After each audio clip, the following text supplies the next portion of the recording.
Hi guys and welcome to another edition of the General Jerry channel, and yes, as a lot of you might be aware, The Undertaker lost against Roman Reigns last night. Now, this WrestleMania has been very split.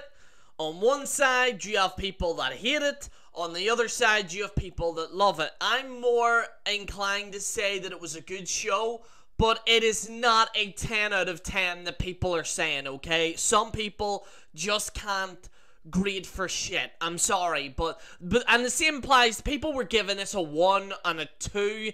It is not a 1 and a 2 is when the pay-per-view just isn't working at all. Like, a 0 is like if it just doesn't show up and it's just blotchy and there's like bad camera work and it's just all over the place. A 1 and a 2 is like it's just broken. A 1 and a 2 is kind of like Victory Road 2011. You know, when Jeff Hardy was going down the ring and stuff like that? That's a 1 and a 2 or a 3. That's what that is, okay? I would even say a 1 and a 2 is an example of that, okay? A 5 is an average show. 6 is slightly above average. 7 is slightly above average. 8, 9, and 10 is where you're getting into all that shit. But enough of that crap, alright? Let's talk about The Undertaker, people. The Undertaker, let's be honest here, folks, it looks like this might be his final match. And, this looks indeed to be Undertaker retiring. It wouldn't surprise me if we see Undertaker tomorrow announce his retirement. He has hinted that he's going to be retiring because he put the gloves on and the hat on and the coat on, blah, blah, blah.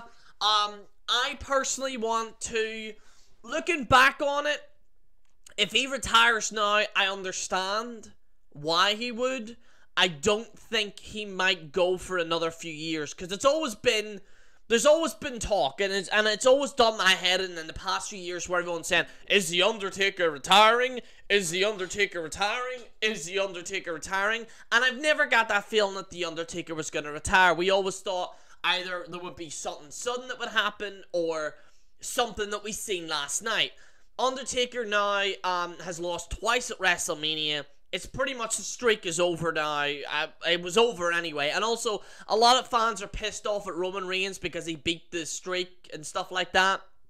The streak was already over when Brock Lesnar beat. Once Brock Lesnar beat The Undertaker, that's it. The streak's over. There's no point, you know, worrying about it and stuff like that. Undertaker to me, and what he means to me is, I've always seen The Undertaker at WWE, and I remember I was watching, I remember my first pay-per-view was the Royal Rumble 2000, and I don't think Taker was there. Undertaker wasn't there. I don't think he was at that pay-per-view, and stuff like that.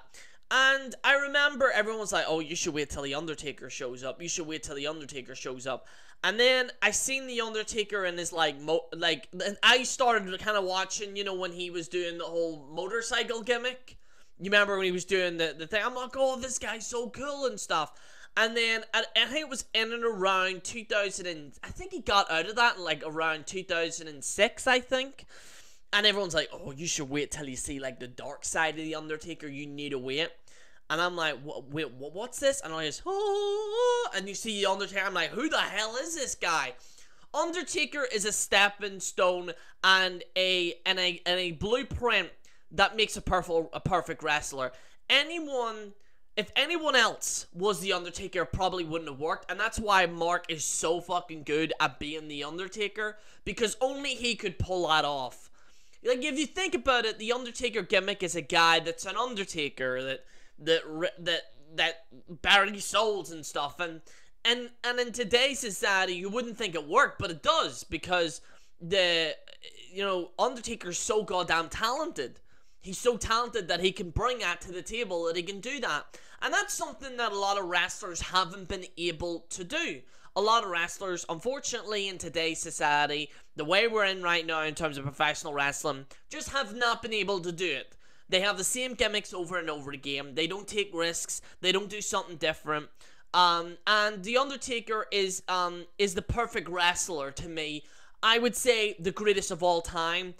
My two greatest of all time is Ric Flair and The Undertaker. because of the characters and the promos and stuff. And it's something that a lot of wrestlers today need to learn from. A lot of the current roster need to learn from that, because The Undertaker did very good promos. He had a great entrance, although a lot of people might say it might have taken a long time, but it was a great entrance. He had a great look about him. He was very good in the ring. He could still go. He had the complete package when it comes to a professional wrestler. Same as Ric Flair. Ric Flair was a great wrestler, great promo, great charisma, stuff like that. A lot of people might say, well, Shawn Michaels is up there. In my personal opinion, Undertaker is better than Shawn Michaels. In my opinion, I believe that The Undertaker is better than Shawn Michaels, because I believe Undertaker took WWE to another level, and has been going on for so many years. And I believe he's obviously going to be in the Hall of Fame if he retires, obviously. I would say straight away. I say get him in the Hall of Fame straight away. And, you know, he's inspired a lot of wrestlers. He's inspired a lot of people. In fact, you know, a lot of people have tattoos of him and everything. He's an inspirational character. And, you know, I'm going to miss him if he leaves. I really am, because there's no doubt in my mind that The Undertaker will go down as the greatest of all time in professional wrestling. And there's not many wrestlers that you can say about that. This is General Jerry on the General Jerry channel, signing out.